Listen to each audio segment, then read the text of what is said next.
station hung in the blackness of space like a forgotten star, a relic of an older age when humans and aliens tried to chart the same routes through the galaxy. Most species ignored it now. Only one human worked there, and even that was mostly out of habit. His name was Elias Kane. He was not a soldier, not a diplomat, not a hero. He was a relief engineer, and he liked it that way. Humans often thought him simple, even fragile by alien standards, but Elias knew he had something they didn't: patience. And in the emptiness of space, patience could save a life. Elias spent his days repairing broken stations, guiding lost ships, and fixing systems that the aliens had long given up on. Most of the time, it was boring work, filled with the hum of engines and the blinking lights of monitoring panels. But Elias liked the quiet. He liked knowing that somewhere, someone's life was easier because he had shown up. On a day that started like any other, his monitors picked up a faint distress signal. The signal was weak, flickering on and off, and it came from a small escape pod drifting in the middle of the trade corridor. Elias muttered, leaning over the console. Who's lost out here? The pod was too small for an adult. When he maneuvered the station's docking arm to pull it closer, he saw movement inside, a tiny hand pressed against the glass. A child, and not a human child. Elias had studied alien species enough to recognize them by shape, size, and features.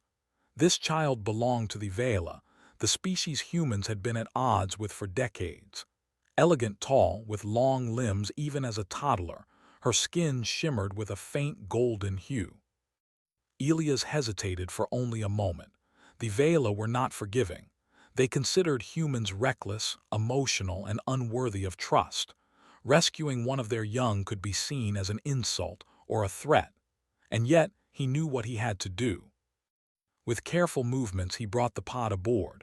The child was crying softly, frightened and cold, and Elias spoke gently in English. "It's okay, little one. You're safe now." The child didn't understand the words, but she understood the tone. Her cries slowed, her tiny body relaxing slightly. Elias worked quickly, checking the pod for damage, stabilizing its life support systems, and setting up a small blanket to warm her. Hours passed in silence, save for the quiet beep of monitors and the soft whimpers of the child. Elias barely moved, afraid that any sudden gesture would frighten her. When he finally reached inside to offer a hand, she hesitated, but then slowly she touched his fingers. Elias smiled, a small, tired grin. "That's it. We'll get you home soon." But he didn't know where home was. Not really. While he waited for the distress signal to give him a location, he prepared a small space in the station's quarters. A cot for the child, warm blankets, simple toys he'd found in the storage bay, alien toys, strange shapes, colors that were unfamiliar but enough to distract her. She seemed curious, her small hands reaching out to touch everything, her eyes wide with wonder. Elias watched her quietly, fascinated. For all their elegance, the Vela were distant, formal, and often cruel to anyone outside their species. And yet here was one, a tiny being, trusting him completely after only a few hours. It was not duty. It was not politics. Elias had no obligation to help her, and yet he could not leave her alone in the void of space, not when he could do something.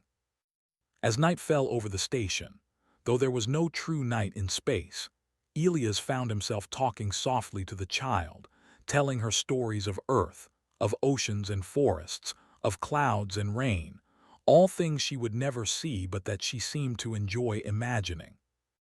Hours later, a new signal appeared on his console. It was not the expected Vela fleet. It was something different, something powerful. Elias frowned. He didn't recognize the signature. The system identified it as an approaching ship, large, heavily shielded, and moving with precision. Whoever it was, they were not pleased to see him. Still, Elias kept calm. He had no reason to fear. He had done nothing wrong. He had only saved a child. The ship docked. And through the viewports, Elias saw her, the mother, Tall, regal, with eyes that glowed faintly in the dim light, she radiated authority. Every alien in the galaxy feared her, and yet she walked toward him with a calmness that made the air itself seem to bend around her presence. Elias felt a pulse of tension in his chest, but did not step back. He had faced mechanical failures, radiation leaks, and pirate threats, but nothing like this. She was quiet, studying him, her gaze calculating every detail, every movement. "Who is this human?" she demanded in flawless galactic standard. "And why does he have my child?" Elias held up his hands, careful not to appear aggressive. She was alone. The pod was failing. I couldn't leave her there. The mother's expression didn't change. No smile, no relief, only a tilt of the head as if she were weighing his words for truth. "You are human. You understand we are enemies." "I understand," Elias said simply, "but she's just a child. She needed help. That's all that matters." A whisper of surprise rippled through the few alien observers on the station. No human had ever spoken like that to the Vela before. They expected fear, lies, bargaining, or excuses, but Elias offered none. The child clung to his leg, hiding her face against his trousers. Elias lowered himself slowly, speaking softly. "See, I'm not going anywhere, you're safe." The mother watched him for a long moment and then, to the surprise of everyone, she nodded. A single motion, almost imperceptible, but enough. "You are brave," she said finally, "and reckless, but bravery and recklessness are not always enemies." Elias blinked. "I wasn't trying to be brave." "You do not act like any human I have known," she said. "You act like you have choice, and yet you risked everything for her." For a moment, Elias didn't respond. What could he say? The truth was simple. He did not think of risk. He only thought of the child's life. The mother stepped back, signaling her attendants to hold. "You will come with me," she said quietly, "or she will remain with you. That is your choice." Elias' mind raced. Accepting meant leaving everything he knew behind. Refusing could anger the Vela, alien authorities who did not forgive mistakes. But he looked down at the child, who now peeked around his legs, her eyes curious and trusting. And he realized something. No risk mattered if it meant protecting her. "I will stay with her," he said simply. The mother's gaze softened, almost imperceptibly, and she gestured for the child to come forward. The small Vela girl ran into Elia's arms without hesitation. The station, silent for decades, seemed to hold its breath. For the first time, someone from one species had acted without fear or obligation toward the child of another. And the consequences, Elias knew, were only just beginning. The Vela mother, whose name was Chiral, stood silently in the station's main chamber, her eyes fixed on Elias and the small child clinging to his leg. Around them, the alien delegates whispered, their voices full of judgment and suspicion. Every species in the room had known humans as impulsive, emotional, and dangerously unpredictable. Yet here was Elias Kane, the human who had defied every expectation without raising a weapon or making a demand. Chiral's sharp gaze softened slightly, but only in a way that suggested she was calculating, not yielding. "Tell me, human," she said, her voice smooth like glass, "why did you risk your life for my child?" Elias straightened slowly. "I didn't risk anything," he said simply. "She needed help. I helped her, that's all." The delegates gasped. Not because he was wrong, they had expected him to lie, but because he spoke without fear, without hesitation. A human who did not tremble in the presence of a Vela leader was unheard of. Chiral tilted her head. "You are not afraid." "No," Elias said. "I'm not afraid of you. I'm not afraid of anyone. I only care about the child." For a moment, silence filled the chamber. The small child looked up at Chiral, her golden eyes wide but trusting. She had already chosen Elias as her protector. That simple act of faith shook the assembly more than any speech or weapon could have. Chiral studied him carefully. She had seen hundreds of humans before, and yet none had ever acted like this. Most would have panicked, bargained, or calculated the safest way to return the child without trouble. But Elias had done none of those things. He had acted with a kind of honesty and courage that was foreign and dangerous to her species. "You act without reason," Chiral said quietly, almost to herself. "That is dangerous, and yet it is admirable." Elias frowned. "I don't understand." "You act as if your choices are not limited by your species' fears," she said. "You choose, and that makes you unpredictable." The child let go of his leg and toddled toward her mother, but she hesitated. The child's trust in Elias was evident. She had seen the danger in the vacuum of space, the fear of being alone, and Elias had been her constant. Chiral reached out, her hand trembling ever so slightly, and the child turned to her but did not leave Elias' side completely. "That is enough," Chiral said to her delegates, who had begun whispering among themselves. "He will remain with us for now. We will see what he is worth. We do not harm those who protect our young." Elias blinked. "Worth?" he asked. "I don't do this for reward. I only do what is right." Chiral's expression softened further, though it was still regal and commanding. "And yet, your actions speak louder than words. You have shown more strength and wisdom than most humans I have known." The child clung to Elias again, as if sensing the tension in the room. She had no fear of her mother, but she did not understand the weight of the moment. She only understood one thing: she was safe in Elias' arms. Elias knelt down to meet the child's eyes. "Don't worry," he said. "No one will hurt you. Not here, not ever." Chiral observed him quietly. Humans often spoke with empty promises, but this human had the calm certainty of someone who meant every word. She could see it in the way he held the child, in the way he spoke, in the way he did not flinch under her gaze. "You will come with us," Chiral said finally, her voice carrying authority that echoed through the chamber. "But you will do so as a guest, not a prisoner. Your choice matters, human. You may refuse, but know this: refusing may place the child in danger." Elias considered her words carefully.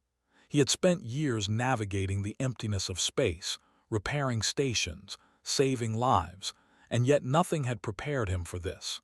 Accepting meant entering the heart of the enemy's territory, among beings he had always been taught to fear. But refusing could endanger the child. He looked down at her small face, eyes wide with trust and innocence. She had already made her choice. She trusted him, and he would not betray that trust. "I will go with you," he said finally, "but only because she needs me." Chiral nodded. "Then you understand what it means to protect without expectation. That is rare." The delegates murmured among themselves. Humans were known for emotional weakness, for acting on impulse, for putting themselves in danger unnecessarily. Elias had done all of these things, but in a way that no alien could have predicted. He had acted from something deeper than fear, duty, or obligation. He had acted from choice. Chiral's eyes softened just slightly as she looked at him. "You will learn our ways," she said, "but you will not abandon your principles. That is a rare gift. Perhaps, in time, you will teach us what humans are truly capable of." The child reached up and placed a small hand on Chiral's, the gesture bridging the gap between mother and protector. It was a simple act, yet it carried immense weight. The mother could see the bond forming between the child and the human, a bond built on trust, courage, and choice. "You see, human," Chiral said quietly, "your actions are being observed by more than just me. Your kind has been underestimated for too long. Perhaps it is time the galaxy learns that humans are unpredictable allies." Elias listened carefully, trying to absorb the meaning of her words. He had never thought of himself as an example of anything larger than one child's safety. Yet now, in the presence of a powerful leader, he realized that his simple act of kindness had consequences far beyond the station. The delegates were still watching, their whispers growing louder. "What is he doing here?" one asked. "Why does she tolerate him?" "He has earned her respect," another said quietly, "and in Vela culture that is not easily done." Elias glanced at the child, who was now playing quietly with one of the small alien toys he had found in the storage bay. She looked content, safe, and happy. That was all that mattered to him. Everything else, the politics, the expectations, the whispers of the galaxy, could wait. Chiral stepped closer to him, her presence commanding yet strangely gentle. "You will stay," she said. "And in doing so you will learn more than you imagine. Not about us but about yourselves. Humans are more than their reputation. You have shown that." Elias nodded slowly.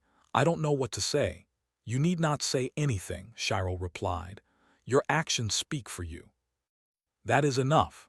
For the first time, Elias felt a sense of calm amidst the tension. He had faced storms, accidents, and threats in the cold expanse of space, but none had compared to this moment. And yet, unlike those storms, this one had no clear danger, only the possibility of change. The child reached up and hugged his neck tightly, a silent reminder that she trusted him above all else. Elias smiled, feeling a warmth he had not experienced in years. It was a simple thing, but in the emptiness of space, small joys mattered more than anything else. Chiral observed them quietly, a faint smile touching her lips. She had expected fear, panic, perhaps even lies. Instead, she saw courage, honesty, and an unwavering commitment to protect the innocent. It was a lesson in humanity that she would not forget. The chamber slowly emptied, the delegates returning to their stations, whispering among themselves. Elias and the child remained, alone with Chiral. She reached out, placing a hand on his shoulder, a gesture of trust and recognition. "You are now part of something larger, human," she said softly. "Do not abandon the child and do not abandon yourself. The galaxy will watch what you do next." Elias nodded. "I won't abandon her, I promise." Chiral's eyes lingered on him for a long moment as if she could see the depth of his resolve. Then, with a quiet nod, she stepped back. "Very well. The future will reveal the consequences of your choice, and perhaps it will reveal the strength of humanity as well." As she left the chamber, Elias turned to the child. She looked up at him, eyes wide with trust, and whispered a small, almost inaudible word. "Safe." Elias smiled. "Yes, little one, you're safe, and I'll make sure it stays that way." For the first time in his life, Elias realized that being human was not about strength, intelligence, or fearlessness. It was about choice, about courage when it was easiest to run, about protecting those who could not protect themselves. And in that moment, he understood that he had already begun to change the galaxy, not through war or power, but through a simple act of kindness. And somewhere in the distance, the Vela mother watched, calculating, learning, and quietly admiring the human who dared to care. The journey from the abandoned station to the Vela capital was long and silent. Elias sat beside the small child, her tiny hand wrapped tightly around his finger. The child, whose name he had learned was Lyra, stared out at the swirling stars, fascinated by the speed and lights of the Vela cruiser. Elias could see the wonder in her eyes, and he felt a quiet warmth. In all his years repairing stations, navigating trade routes, and rescuing lives, he had never felt anything like this bond forming before. The Vela mother, Chiral, remained near the bridge, her presence commanding yet calm. She spoke little, observing Elias quietly, noting every movement, every gesture, every reaction. To outsiders, it might have seemed that she was indifferent, but Elias could feel her attention like a weight pressing on his chest, not threatening, but exacting. As the cruiser hummed through the void, Chiral finally spoke, her voice calm but resonant. "Human," she said, "you have protected my child. That is an act of courage, yes, but more than that, it is an act of claim." Elias frowned. "Claim? I didn't do this for reward or to belong anywhere. I just wanted to keep her safe." Chiral's eyes glimmered. "In our culture, the one who protects a child becomes part of the child's household. You cannot refuse that claim. You may leave physically, yes, but your presence, your choice, has tied you to her, and through her to me." Elias' heart beat faster. He had expected gratitude, maybe respect, but not this. You mean I'm hers? He asked, unsure of how to say it. Chiral inclined her head. Not in the way you think. You are not a servant. You are not bound by orders, but you are accountable. Lyra's safety, her happiness, and her growth are now your responsibility, no less than mine. The weight of her words sank in. Elias had come into this galaxy as a lone human, invisible to most species, underestimated at every turn. And now, simply by saving a child, he had stepped into a new role, one that could change how the Vela viewed humans forever. Lyra looked up at him, sensing his tension. Safe, she whispered, echoing the word she had learned to associate with him. Elias smiled faintly. Yes, little one, safe. The rest of the journey passed with a strange quiet. The cruiser's corridors were sleek, almost alien in their design, with walls that shifted color according to the ship's movement. Elias marveled at the technology, but his attention never strayed from Lyra. She was curious, touching every surface, asking questions in her soft, melodic language. Elias didn't understand all the words, but her tone and gestures were enough. When they finally arrived at the capital, the enormity of the city struck him. Towers of shimmering metal reached toward the artificial sky, bridges of light connecting structures in patterns that seemed impossible. The Vela citizens moved with grace, their expressions formal and restrained. Yet as Elias and Lyra entered, whispers spread quickly. A human had come under the protection of Chiral herself. The council had already convened when they arrived. High-ranking officials of the Vela waited, seated in a semicircle of polished metal and soft light. Their eyes were sharp, assessing, some suspicious, others curious. Elias could feel the weight of their attention pressing down on him. Chiral stepped forward, standing tall, regal, and commanding. These are your observers, she said to Elias. They will judge your worth, but remember, your actions, not your words, will define you. Elias nodded. He was not a diplomat, not a politician. He had never commanded armies, negotiated treaties, or spoken before councils. All he had ever done was act when it mattered. And now he would act again. One of the counselors, tall and severe, spoke first. Human, he said, his voice echoing slightly in the chamber, you have taken a child from the void and claimed her as your responsibility. Do you understand the consequences of such an action? Elias met his gaze evenly. I understand, he said. I also understand that she is a child. She needed help. That's all I thought about. I still think about it. I don't care about politics or enemies or fear. She needed protection and I gave it. A murmur ran through the council. No human had ever spoken like this, plain, honest, and without fear.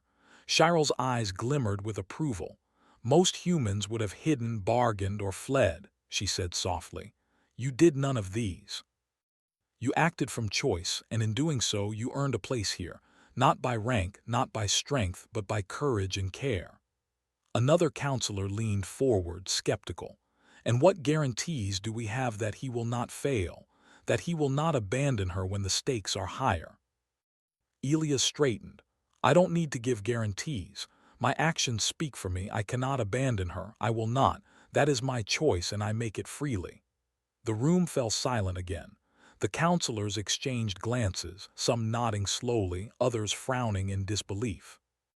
Elias' words carried a weight they had not anticipated. The human species had long been underestimated, and now here was proof that they could act in ways that defied expectation. Chiral stepped forward, placing a hand on Lyra's head. Let it be known, she said, her voice echoing with authority, that this human is now part of my household by claim, by choice, and by the bond he has formed with my daughter. He will not be tested by fear, nor by coercion.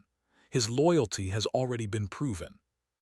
Lyra clung to Elias again, her small body pressing against his side. He felt the weight of responsibility, but also the warmth of trust. She had chosen him, and in return, he would protect her at all costs. The counselors whispered among themselves. Some were still skeptical, some curious, but all could not ignore the quiet truth. Humans were capable of acts that no alien could predict. Courage, loyalty, and choice, the qualities they had long dismissed in humanity, were evident in this one man. In the days that followed, Elias began to learn the routines of the Vela household. It was not easy. Their customs were intricate, their language precise, and their expectations high. Yet Elias approached each task with patience, humility, and care. He learned to prepare meals according to their standards, to navigate their elegant but complex living quarters, and to communicate in ways that earned respect rather than suspicion. Lyra thrived in his presence. She laughed more, learned faster, and grew bolder. Her trust in him never wavered, and through her, Elias began to influence those around him subtly. Vela children in the household began to see him not as a human outsider, but as a protector and friend.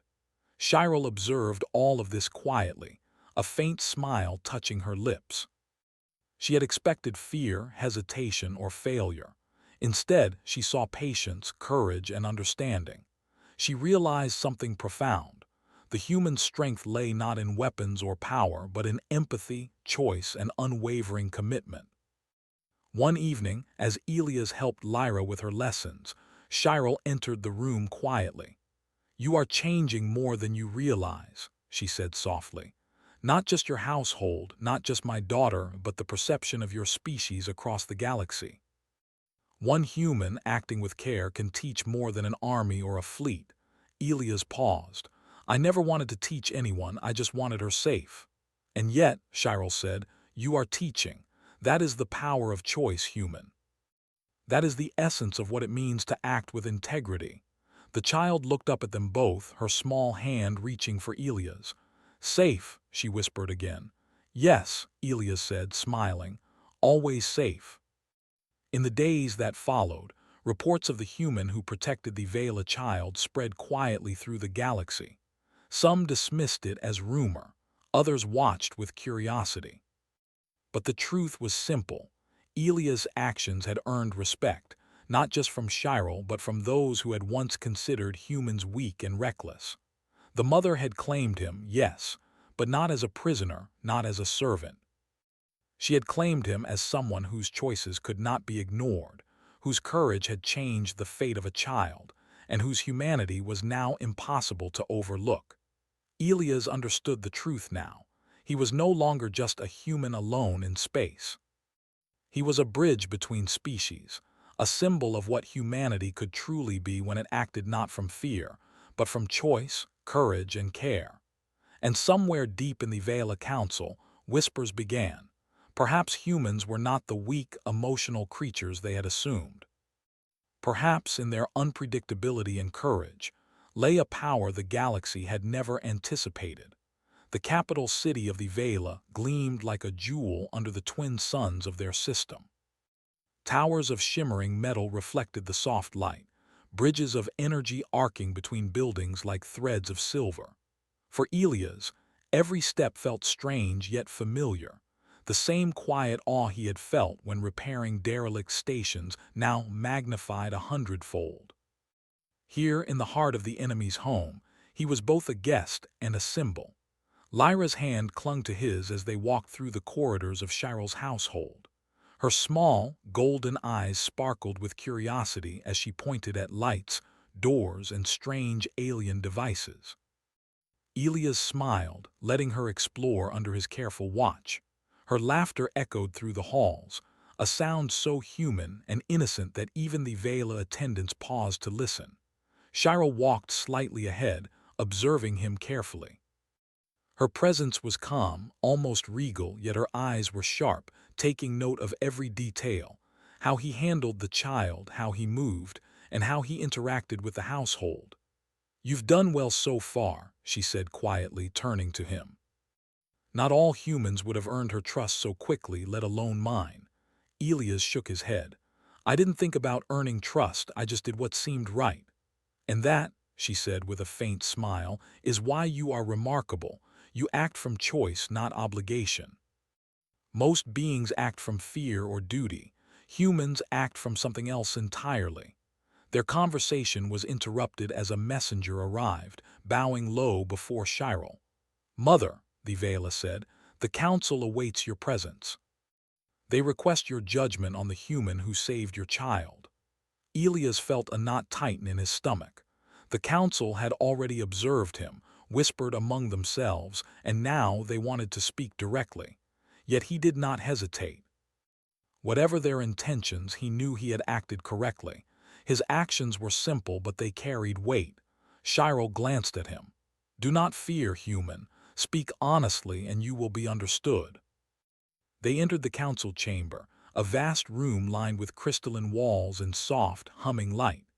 The Vela counselors sat in a semicircle, their expressions a mixture of curiosity, skepticism, and quiet awe. One counselor, tall and severe, spoke first. "Human, you have taken responsibility for my leader's child. You have acted against expectations, against fear, and against your own safety. Why should we accept your actions as anything more than luck?" Elias met his gaze steadily. "It's not luck. I saw a child in danger. I helped her, that's all. I don't need acceptance or praise. I only need her to be safe." A hush fell over the chamber. Some counselors frowned, but others leaned forward, intrigued. This was unlike any human they had ever met. They had expected fear, hesitation, bargaining, but not honesty, not courage, not selflessness. Shiro raised her hand and silence fell instantly. "This human has acted with integrity," she said. "He has shown what humans are capable of, caring without expectation, choosing loyalty over convenience, and protecting those who cannot protect themselves. These qualities are rare, and yet they define humanity." Another counselor, still skeptical, leaned forward. "But how do we know this is not temporary, that he will abandon the child when challenges arise?" Elias straightened. I can't. Lyra trusts me and I trust her. That bond doesn't end with convenience. It doesn't end with fear. I've made a choice and I will honor it." The counselors exchanged looks, some murmuring in quiet admiration. It was not just his words, they felt the strength behind them. There was no bluff, no calculation, no fear, only honesty and courage. Shiro nodded. "Your species has been underestimated," she said. "But this one human has begun to redefine what humanity means. Not through strength, not through numbers, not through war, but through choice and integrity. That is the power of your kind." Elias glanced down at Lyra, who had moved closer to him, her small hand brushing his arm. He realized in that moment that the child's trust had opened a door, not just for him, but for all humans. One act of courage could change perceptions, could challenge assumptions, could shift the balance of understanding across the galaxy. The counselors studied him, no longer as an outsider but as an example. Some were still cautious, but most could not deny what they had witnessed. Humans, they realized, were capable of actions that defied prediction. Courage, empathy, and choice, qualities they had ignored, were evident in this one man. Shiro stepped forward, her eyes meeting Elias's. "Let it be known," she said, her voice echoing through the chamber, "that this human is claimed by me, not as a servant, but as one whose courage has earned a place in our household, and whose actions redefine our understanding of humans. His bond with my child is unbreakable, his loyalty unquestionable." The chamber erupted in murmurs, some shocked, others curious. The statement was unprecedented. A human had been publicly recognized, not for strength or cunning, but for kindness and integrity. Elias felt a weight lift from his shoulders. He had not sought recognition, yet here it was. He had only acted from choice, and that choice had spoken louder than any speech or treaty ever could. In the following weeks, Elias adapted to life in the Vela capital. He learned their language more fully, their customs, and their ways of thinking. He began teaching Lyra simple human lessons, stories of Earth, of oceans, forests, and the sky. She loved these tales, absorbing every word with fascination. In turn, the child taught him about Vela culture, their rituals, their music, and their art. It was an exchange of trust and knowledge, one that bridged the gap between species. Shiro observed quietly, impressed by how easily Elias moved within their world without losing himself. Many humans would have struggled, overwhelmed by alien expectations and unfamiliar customs. Elias, however, navigated it all with patience, humility, and courage. The ripple of his actions began to spread beyond the household. The Vela citizens and officials who had once dismissed humans as weak began to reconsider. Reports of the human who protected the child circulated quietly, inspiring discussions and challenging old prejudices. One evening, Shiro called Elias to her private chamber. Lyra followed, curious and eager. The mother spoke quietly, her tone reflective. "You have done more than protect my child," she said. "You have shown what humans are capable of." One act of courage can change perceptions, can teach lessons that fleets of ships or armies never could. You have redefined humanity. Elias shook his head. "I didn't do it to teach anyone. I just did what felt right." "And that," Shiro said with a soft smile, "is exactly why it matters. Your species has been underestimated for centuries, but your honesty, your courage, your ability to choose wisely, that is strength beyond measure." Lyra tugged at his sleeve. "Safe," she whispered. "Yes, little one," Elias replied, smiling. "Always safe."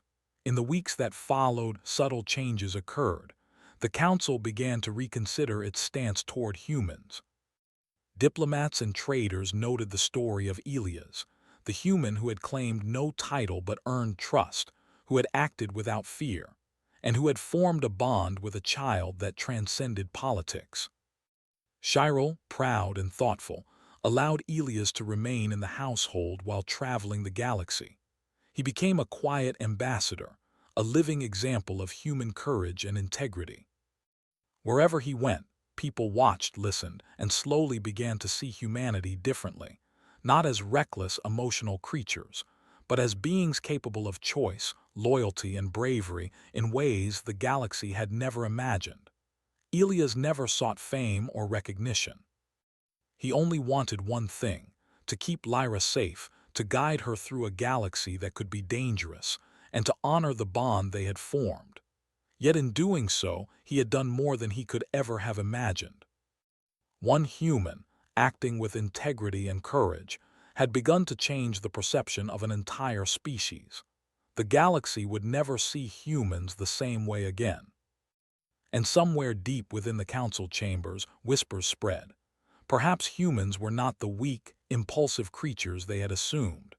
Perhaps, in their unpredictability and capacity for choice, lay a power no species could measure, one that could reshape the galaxy itself. Elias looked down at Lyra, who was asleep in his arms, her small face peaceful. He smiled softly. Humanity did not conquer by force. It conquered by heart, by courage, and by the simple, quiet acts of those who chose to do what was right. And in that quiet truth, Elias understood. He had not just saved a child. He had begun to save the reputation of his entire species. The stars outside glimmered endlessly, silent witnesses to a galaxy slowly learning that humanity was far more than it had ever imagined.